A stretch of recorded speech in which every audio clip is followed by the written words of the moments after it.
আপনাকে পড়ান। আজকে হচ্ছে এই ইয়েলো ফিশের বেবিটাকে রিং পরাবো। তো রিং পরানোর জন্যে ছোট্ট বেবি নিতে হবে 100%। প্রথমে দেখেন ডান পাটা সিলেক্ট করলাম। এইখানে যে পিছনে একটা পা আছে, এই যে এইটা এইটা এটা কিন্তু এরকম বাঁকা হয়, ঠিক আছে? এটা কিন্তু বাঁকা হয়, এই দেখেন এটা কিন্তু বাঁকা হয়। তো সামনের যে দুইটা পা আছে এগুলোকে আগে সোজা করব, তারপর রিংটা দেখব।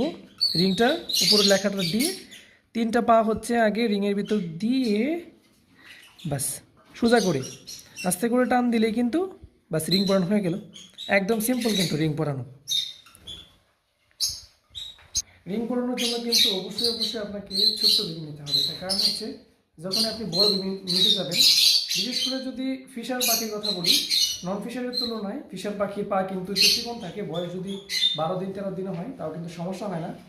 বাট নন ফিশারের ক্ষেত্রে দেখা যায় 12-13 দিন হইলে পাগুলো মোটা হয়ে যায়, ওদের কিন্তু পড়ানো কঠিন হয়ে যায়। নন ফিশারের ক্ষেত্রে 100% আপনাকে 8 দিন বা 7 দিন, তাও দেখতে হবে বেবির গ্রোথ কীরকম আসছে, সেই অনুযায়ী হচ্ছে ওই পাখিগুলোকে রিং পড়াইতে হবে।